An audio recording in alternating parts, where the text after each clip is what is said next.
Amongst her many roles, today's guest diagnoses and treats illnesses, provides health education and counseling, and is a health advocate for her community. Let's meet a nurse practitioner. Hi, I'm Brian. I'm Val. Welcome. Thanks. Would you like me to show you around? Please. Okay, come on. My name is Valerie Jefford. I'm a nurse practitioner, family, and we are currently in the Haliton Health Center. A nurse practitioner is an advanced practice master's prepared nurse.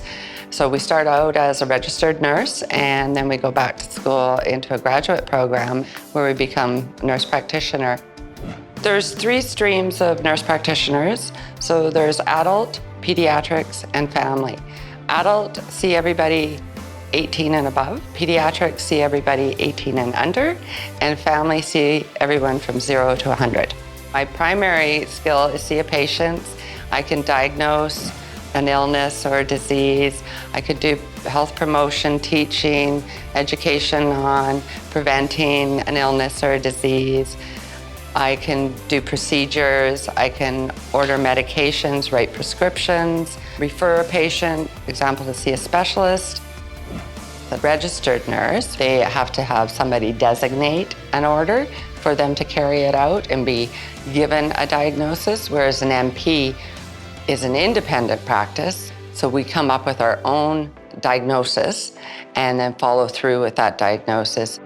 Typical day, I'll come in and I'll have patients registered, rostered in, and come in and I'll see the patient. So on here, you're always tracking your patient's ongoing health needs. This is our electronic record. We do everything on the computer, so it's called our EMR. So this is where I would order tests, chart the patient's progress, look at past labs, order x-rays, investigations. I'm also in a leadership role. I will give directive to other coworkers, another professional, how I want something carried out for that individual.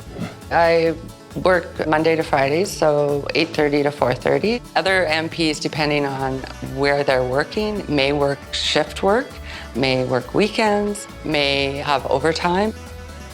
You want to graduate from high school, and usually they prefer in the sciences, and then you would apply to a nursing school, university, and it's a baccalaureate degree in nursing. That's a 4-year program. The pre-admission requirements for a nurse practitioner at a university is usually a minimum of 2 years of actual job experience as an RN. It's a very accelerated 2-year program where you're attaining not only a master's in nursing, but you're also attaining a nurse practitioner diploma. So Val, how important would you say it is to stay up to date with technologies and advancements in medicine? It's really important, not only professionally, but personally, and it's also a requirement for my registration every year. We have to meet a certain amount of education yearly, whether attending a conference, attending a course in person. If you want to advance, you can go into a doctorate of nurse practitioner. You could also do a PhD program if you wanted to go more into the research realm. So Brian, this is where the actual physical exam would take place. So this is where, after collecting their history and their story, I would perform a physical exam. So you're gonna feel some pressure on your arm. Blood pressure is textbook.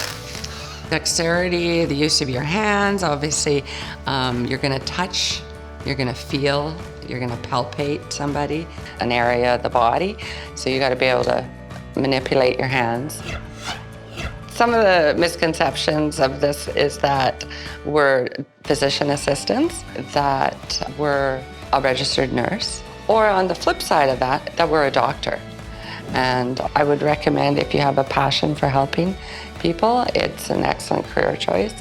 I went into nursing for that very reason, to help people. The rewards are often seen in the patient's expressions of gratitude, coming back and saying, oh my God, I feel great now. Well, Val, thank you very much for showing me around today. Well, it's been my pleasure. Take care. You too. Once again, I'm Brian for Career Trek, reminding you that this career could be yours.